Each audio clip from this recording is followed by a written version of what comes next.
بسم اللہ الرحمن الرحیم۔ السلام علیکم۔ ایک دفعہ سلطان صلاح الدین ایوبی رحمۃ اللہ علیہ کی رعایا میں جعفر حسین نامی شخص نے مال و دولت یعنی جائیداد حاصل کرنے کی خاطر اپنے چچا کا قتل کر ڈالا تھا۔ اس وقت ایسے مقدمات بہت کم آیا کرتے تھے کیونکہ لوگ مخلص تھے اور رشتوں کی قدر کرتے تھے۔ جب یہ واقعہ ہوا تو پوری رعایا میں خوف و ہراس کی فضا قائم ہو گئی تھی۔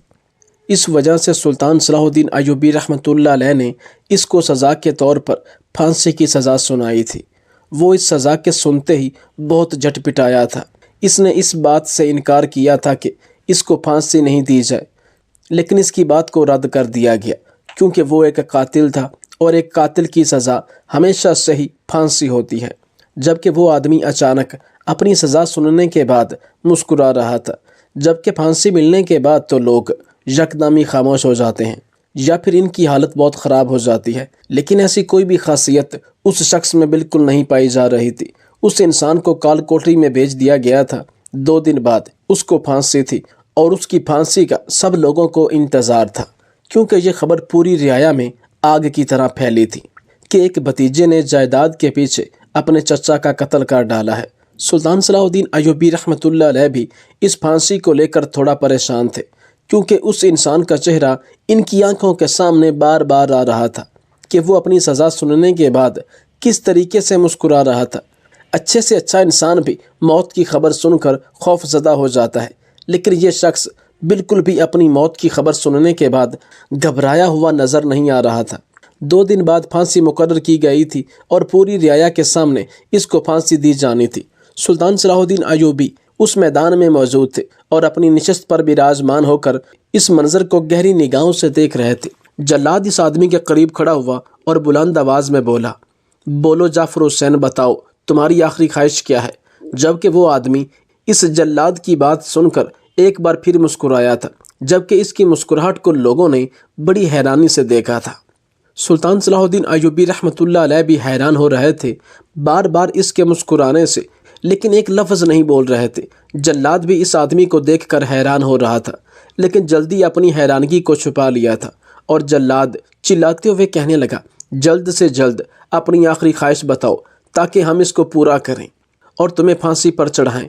اس آدمی نے جلاد کی بات سن کر جو خواہش ظاہر کی تھی وہ وہاں موجود تمام مجمع کو اور سلطان صلاح الدین ایوبی رحمۃ اللہ علیہ کو بھی حیران کر گئی تھی۔ جلاد اس آدمی کی خواہش سن کر حیران ہوتے ہوئے کہنے لگا، تم جانتے ہو کہ تم کیا کہہ رہے ہو؟ تمہیں اس بات کا علم ہے؟ وہ آدمی سر اس بات میں ہلاتے ہوئے کہنے لگا، ہاں میں جانتا ہوں کہ میں کیا کہہ رہا ہوں۔ میری میت کو قبر کی بجائے یا تو جانوروں کے آگے ٹکڑے ٹکڑے کر کے ڈال دیا جائے اور یا پھر کسی گہرے سمندر میں پھینک دیا جائے۔ جب جلاد نے اسے کہا کہ تمہاری یہ دونوں خواہشیں ناجائز ہیں، کوئی اور خواہش بتاؤ، تو اس نے کہا کہ پھر میری قبر میرے مکان کے اوپر بنا دی جائے، اس جائیداد کے اوپر جس کے لیے میں نے اپنے چچا کو قتل کیا۔ اچانک سلطان گہری سوچ میں گم ہو گئے کہ اگر اسلام اجازت دیتا تو میں اس کی قبر اس کی تمام مال و دولت کے اوپر بناتا تاکہ لوگ عبرت حاصل کر سکیں کہ جس چیز کے لیے اس نے ایک قتل کیا وہ چیز اس کے نصیب میں نہیں تھی اور یہ اپنی جان سے بھی گیا۔ پھر جلاد نے سلطان کی جانب دیکھا اور پھر سزائے موت کے قیدی جعفر حسین کو کہا، تمہاری یہ خواہش بھی جائز نہیں۔ تو اس نے کہا کہ میں اپنی قبر کشائی کروانا چاہتا ہوں۔ سلطان صلاح الدین ایوبی رحمۃ اللہ علیہ اپنی جگہ پر بیٹھے ہوئے ہی کہنے لگے، اے آدمی، تمہارا دماغ تو ٹھیک ہے؟ تم کیا بول رہے ہو؟ تمہیں اس بات کا علم ہے؟ تم اپنی قبر کشائی کروانے کی بات کر رہے ہو؟ وہ آدمی ایک بار پھر سر اس بات میں ہلاتے ہوئے پورے مجمع کی جانب دیکھتے ہوئے کہنے لگا، جی سلطان معظم، میں اپنی قبر کشائی کروانا چاہتا ہوں، لیکن میری قبر کشائی تقریباً 2-3 ماہ بعد کی جائے۔ جبکہ وہاں موجود تمام لوگ حیران ہو گئے۔ اس آدمی نے سلطان صلاح الدین ایوبی رحمۃ اللہ علیہ سے وعدہ لیا کہ میری ساری جائیداد بے شک غریبوں، یتیموں، مسکینوں اور سلطنت کے لوگوں میں تقسیم کر دی جائے، لیکن آپ ہر حال میں میری قبر کشائی کریں گے۔ سلطان صلاح الدین ایوبی رحمۃ اللہ علیہ نے سن کر جلاد کو حکم دیا کہ اس شخص کو پھانسی دے دی جائے اور اس کی میت کو اس کے خاندان کے پاس بھیج دیا جائے۔ جبکہ وہ خود حیران و پریشان اپنی جگہ سے اٹھ کر محل کی طرف روانہ ہو گئے تھے۔ انہیں سمجھ نہیں آ رہا کہ یہ کیسی خواہش ہے۔ ایسی عجیب خواہش کرنے والا انسان ان کے سامنے کبھی نہیں آیا تھا۔ لوگ بہت عجیب عجیب خواہشات ظاہر کرتے تھے، لیکن اس انسان کی آخری خواہش نے تو ان کو حیران ہی کر دیا تھا۔ وہ مسلسل اس آدمی کے بارے میں سوچے جا رہے تھے۔ جعفر حسین کا قد تقریباً 5 فٹ کے قریب تھا۔ اس کا قد کاٹ، اس کی جسامت بہت اچھی تھی۔ وہ اپنے وقت کا ایک بہت اچھا مستری تھا۔ وہ لوگوں کے گھر بناتا، لیکن جائیداد کے پیچھے لالچ میں آ کر اس نے اپنے چچا کا قتل کر دیا تھا، اور یہ بات سلطان صلاح الدین ایوبی رحمۃ اللہ علیہ بالکل بھی برداشت نہیں کر سکتے تھے۔ اس وجہ سے انہوں نے بنا کوئی اور بات کیے بغیر اس انسان کو پھانسی دے دی تھی، اور اس کے بعد اپنے سپاہیوں کو اس قبر کے پاس ہی حفاظت کے لیے مامور کر دیا تھا کہ کوئی بھی شخص دن یا رات کے اندھیرے میں اس قبر کے ساتھ کوئی خرابی نہ کر سکے، کیونکہ 2 مہینے بعد اس کی قبر کشائی ہونی تھی۔ پوری رعایا میں یہ بات آگ کی مانند پھیلی تھی کہ سلطان صلاح الدین ایوبی رحمۃ اللہ علیہ کی سلطنت کا ایک مجرم جس کو سزائے موت کی سزا سنائی گئی تھی، اس نے آخری خواہش 2 مہینے بعد اپنی قبر کشائی کی رکھی تھی۔ سب لوگ اس چیز کو لے کر بہت تجسس کا شکار تھے۔ بہت سے لوگ یہی بات سوچ رہے تھے کہ یقیناً وہ شخص اپنی بے گناہی ثابت کرنے کے لیے قبر کشائی کروانا چاہ رہا ہے، لیکن سلطان صلاح الدین ایوبی رحمۃ اللہ علیہ یہی سوچ رہے تھے کہ وہ انسان بہت پر اصرار تھا۔ وہ اپنی موت کی خبر سن کر مسکرا رہا تھا۔ اس کو اپنی موت کا سننے کے بعد بھی خوف نہیں آیا تھا۔ یہ سوچتے ہی ان کا دماغ سوگ کی رفتار سے کام کر رہا تھا۔ انہوں نے مسلسل تقریباً 2 مہینے اس بارے میں ہی سوچتے ہوئے گزار دیے تھے۔ وقت اپنی رفتار کے مطابق گزرتا جا رہا تھا، لیکن پوری رعایا اور سلطان صلاح الدین ایوبی رحمۃ اللہ علیہ کی ساری سوچ اس آدمی سے ہی جڑ رہی تھی۔ 2 مہینے کا وقت جس انتظار میں گزارا تھا، وہاں کی رعایا اور سلطان سلطنت خود جانتے تھے۔ 2 مہینے بعد آج وہ وقت آ گیا تھا جب اس کو پھانسی کے پھندے پر چڑھایا جا رہا تھا۔ سب لوگ ہی اس قبر کے پاس پہلے سے پہنچ چکے تھے۔ سلطان صلاح الدین ایوبی رحمۃ اللہ علیہ جب اس قبرستان میں پہنچے اور وہاں انہوں نے جب رش دیکھا تو وہ حیران رہ گئے، کیونکہ بہت سارے لوگ اس قبر کشائی کو دیکھنے کے لیے آئے تھے، اور اتنے سارے مجمع کو دیکھ کر حیران بھی تھے اور بہت زیادہ پریشان بھی ہو رہے تھے۔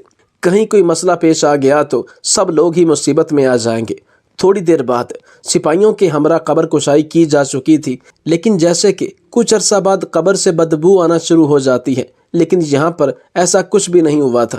وہاں موجود لوگ یہی چہم گوئیاں کر رہے تھے کہ یہ آدمی بہت نیک ہے۔ اب وہ لمحہ آ گیا تھا جس کے لیے سب لوگ 2 مہینے سے بے چین تھے۔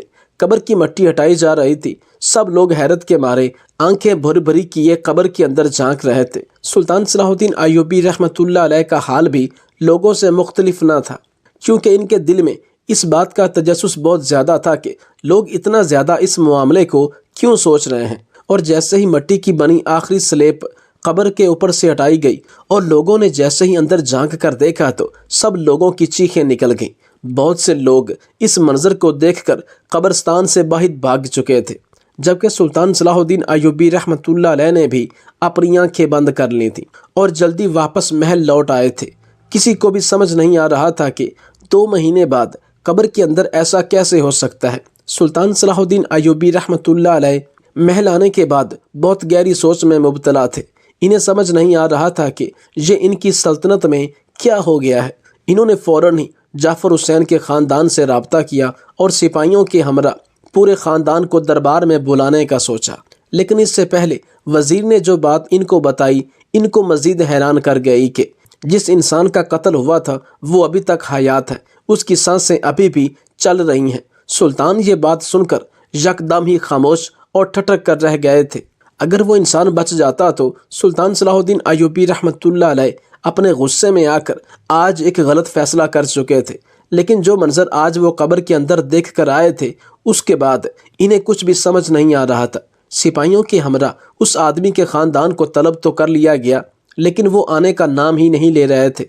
سلطان صلاح الدین ایوبی رحمۃ اللہ علیہ بھی ان لوگوں کا انتظار شدت سے کر رہے تھے کہ اچانک ہی دربار کے اندر سپاہی داخل ہوئے اور ادب سے سر جھکا کر کہنے لگے، سلطان معظم، وہ لوگ آ چکے ہیں اور آپ سے ملنے کے خواہش مند ہیں۔ سلطان صلاح الدین ایوبی رحمۃ اللہ علیہ نے فوراً ہی ملنے کی اجازت دے دی۔ تھوڑی دیر بعد ہی ایک بوڑھی عورت اور اس کے ساتھ ایک نقاب پوش عورت محل کے دربار میں داخل ہوئی۔ اس عورت کے ساتھ جو نقاب کے اندر عورت تھی وہ کوئی ادھیڑ عمر معلوم ہو رہی تھی۔ اس کی گود میں ایک معصوم سا بچہ بھی موجود تھا۔ سلطان صلاح الدین ایوبی رحمۃ اللہ علیہ ان تینوں کو ہی بہت غور سے دیکھ رہے تھے۔ ہر روز کی طرح آج بھی دربار لگا ہوا تھا۔ بہت سی رعایا اپنے مسائل حل کروانے کے لیے وہاں پر جمع تھی، لیکن سلطان صلاح الدین ایوبی رحمۃ اللہ علیہ نے کسی کا بھی مسئلہ حل نہیں کیا تھا، کیونکہ آج وہ ہر حال میں جعفر حسین کا مسئلہ حل کرنا چاہتے تھے اور اس کے خاندان والوں سے پوچھنا چاہتے تھے یہ سب کیا ماجرا ہے۔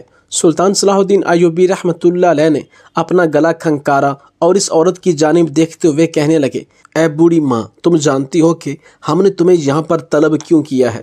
وہ عورت یہ بات سن کر کہنے لگی، سلطان معظم، مجھے معلوم نہیں ہے کہ آپ نے ہم لوگوں کو یہاں پر کیوں جمع کیا ہے۔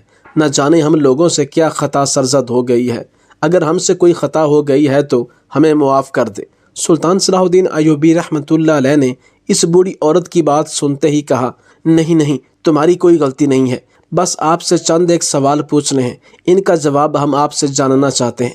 اگر آپ ایمانداری سے بتا دیں اور اس میں ذرا بھی جھوٹ کی ملاوٹ نہ ہو، کیونکہ اگر تم نے ہم سے جھوٹ بولا تو یقین جانو ہم تمہاری عمر کا لحاظ بھی نہیں کریں گے اور تمہیں کال کوٹڑی میں بند کر دیں گے۔ بوڑھی عورت خاموشی سے سر جھکا گئی، کہنے لگی، سلطان معظم، ہم مرتے مر جائیں گے لیکن آپ سے جھوٹ نہیں بولیں گے۔ سلطان نے یہ بات سنی تو وہ کہنے لگے، تو ٹھیک ہے، ہمیں بتاؤ کہ تمہارے بیٹے نے تمہارے دیور کو کیوں مارا؟ وہ بوڑھی عورت سلطان صلاح الدین ایوبی رحمۃ اللہ علیہ کی جانب دیکھتے ہوئے کہنے لگی، سلطان معظم، اب ان سب باتوں کا کیا فائدہ جب میرا بیٹا اس دنیا سے جا چکا ہے۔ جس نے قتل کیا تھا اس کو سزا مل گئی ہے، کوئی فائدہ نہیں ہے ان ساری چیزوں کا۔ سلطان نے یہ بات سنی اور اس عورت کی نفی کرتے ہوئے کہنے لگے، جتنا سوال میں نے تم سے کیا ہے اس کا جواب مجھے دو، مجھے یہ نہ بتاؤ کہ کیا صحیح ہے اور کیا غلط۔ جب اس عورت نے سلطان کو غصہ کرتے دیکھا تو وہ فوراً ہی کہنے لگی، سلطان معظم، میرے بیٹے نے اپنے چچا کا قتل غصے میں آ کر کیا تھا۔ میرے شوہر نے اپنے وقت میں ایک زمین خریدی تھی اور اس کے بعد میرے شوہر بہت زیادہ بیمار ہو گئے، جس کی وجہ سے ہم نے میرے شوہر کے بھائی سے کچھ پیسے ادھار لیے تھے، لیکن ہمارے حالات اتنے زیادہ پیچیدہ ہو گئے تھے کہ ہم اس ادھار کو پورا نہیں کر پا رہے تھے۔ میرے شوہر بہت جلد اس بیماری سے لڑتے لڑتے اس دنیا سے کوچ کر گئے تھے، جس کی وجہ سے ہم مزید ٹوٹ چکے تھے۔ ہمارے گھر کا واحد کفیل میرا شوہر ہی تھا۔ میرے شوہر کے مر جانے کے بعد گھر کی ساری باغ ڈور میرے بیٹے جعفر حسین نے سنبھال لی تھی۔ وہ بھی اپنے باپ کی طرح ہی مزدور تھا اور لوگوں کے گھر بناتا تھا، لیکن اس کے کام میں اتنی زیادہ صفائی تھی کہ لوگ اس کو زیادہ پسند کرنے لگے تھے۔ میرے بیٹے نے اپنے چچا سے وعدہ کیا تھا کہ وہ بہت جلد اس کا قرضہ اتار دے گا، لیکن اس کے باوجود بھی میرے بیٹے کا چچا اس بات کو قبول ہی نہیں کر رہا تھا اور ہر روز ہی ہمارے گھر میں آ کے شور مچاتا تھا۔ کچھ دنوں بعد تو اس نے حد کرنا ہی شروع کر دی تھی اور اب بہت برے لوگوں کو ہمارے گھر بھیج کر ہنگامہ کروایا تھا۔ یہ سب کچھ میرے بیٹے کو بہت ناگوار گزر رہا تھا۔ ہمارے گھر میں میری ایک جوان بہو بھی موجود ہے اور اس کا چھوٹا بچہ بھی ان سب چیزوں کو دیکھ کر بہت زیادہ ڈر رہا تھا۔ ایک روز میں اپنے کام سے باہر گئی ہوئی تھی اور میرا بیٹا روزی کمانے کے لیے کام پر گیا ہوا تھا کہ پیچھے سے میرا دیور ہمارے گھر آ گیا، زور زور سے دروازہ پیٹنے لگا۔ گھر کے اندر میری بہو اکیلی موجود تھی، اس وجہ سے اس نے دروازہ نہیں کھولا اور منع کر دیا کہ ابھی اس وقت اماں اور اس کا شوہر گھر پر موجود نہیں ہے تو وہ دروازہ نہیں کھول سکتی۔ لیکن اس کے باوجود بھی میرا دیور مسلسل دروازہ پیٹے جا رہا تھا، جس کی وجہ سے میری بہو پریشان ہو گئی اور کمرے میں چلی گئی۔ لیکن وہ اتنا زیادہ جذباتی ہو گیا تھا کہ اس نے دروازے کو پیٹتے پیٹتے ہمارے گھر کا دروازہ ہی توڑ دیا اور گھر میں داخل ہو گیا۔ جب میری بہو نے میرے دیور کو یہ کرتے دیکھا تو گھبرا کر کمرے کو اندر سے بند کر لیا۔ میرا دیور بہت شاطر انسان تھا، وہ سب چیزوں کے بارے میں بہت اچھے سے جانتا تھا۔ اس نے موقع غنیمت جان کر میری بہو پر غلط نگاہ ڈالی اور اس کی عزت پر ہاتھ ڈالنے لگا، لیکن خدا کا کرنا ایسا ہوا کہ بر وقت میں وہاں پہنچ گئی اور میں نے ساری چیزوں پر قابو پا لیا اور اپنے دیور کو دھکے دے کر گھر سے باہر بھیج دیا۔ میں نے اپنی بہو کو یہ بات سمجھائی تھی کہ بیٹا مردوں کو ایسی بات نہیں بتاتے، لیکن اس بدھو نے ساری باتیں رات کو میرے بیٹے کے آتے ہی اس کے گوش گزار کر دی اور اس نے یہ بات بھی اس کو بتا دی کہ اس کا چچا اس پر گندی نظر رکھ رہا ہے۔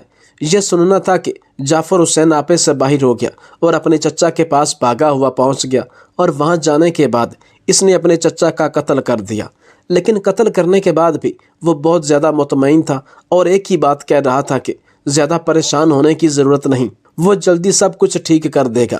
لیکن یہ بات سن کر میرے طوطے اڑ گئے تھے۔ مجھے سمجھ نہیں آ رہا تھا کہ اب سب کچھ کیسے ٹھیک ہوگا۔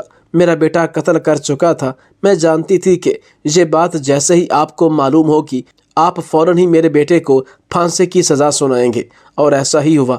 لیکن سلطان معظم، میرے بیٹے نے کوئی غلط کام نہیں کیا تھا، اس نے کسی غلط انسان کو نہیں مارا تھا۔ مجھے آپ سے یہ شکوہ ہے کہ آپ نے میرے بیٹے کی ایک بھی نہیں سنی، بلکہ تصویر کا ایک رخ دیکھتے ہوئے اس کو قصوروار ٹھہرا کر موت کی نیند سلا دیا۔ سلطان صلاح الدین ایوبی رحمۃ اللہ علیہ سارا واقعہ سننے کے بعد صرف اتنا ہی بولے تھے، تمہارے بیٹے کے پاس کچھ ایسا موجود تھا جس کو وہ بہت سنبھال کر رکھتا ہو۔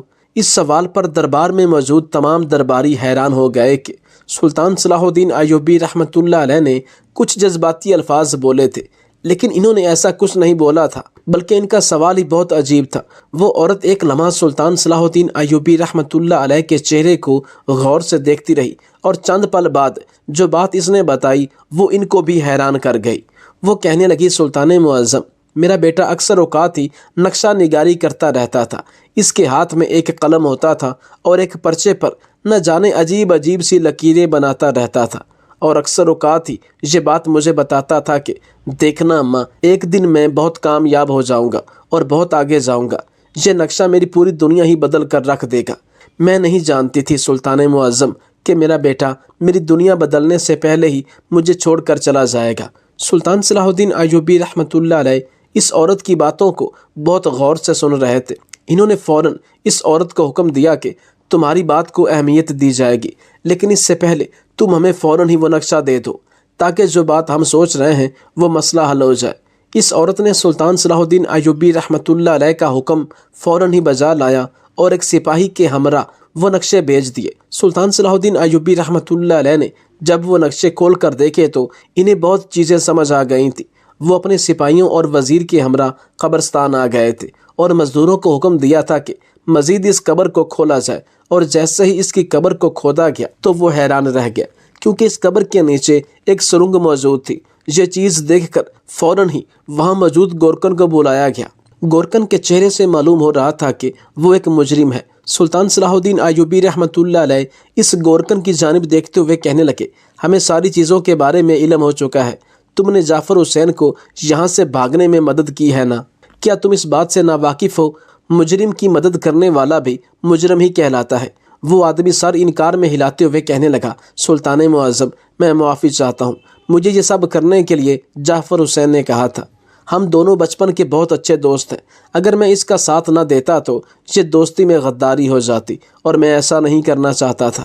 سلطان صلاح الدین ایوبی رحمۃ اللہ علیہ نے اس گورکن کی جانب دیکھا اور پوچھنے لگے کہ بتاؤ اس وقت وہ کہاں ہیں، کیونکہ جب ان لوگوں نے قبر کشائی کی تھی تو وہاں پر جعفر حسین کی لاش بھی موجود نہیں تھی، نہ ہی کسی قسم کا کفن موجود تھا۔ اس وجہ ہی سب لوگ حیران ہو گئے۔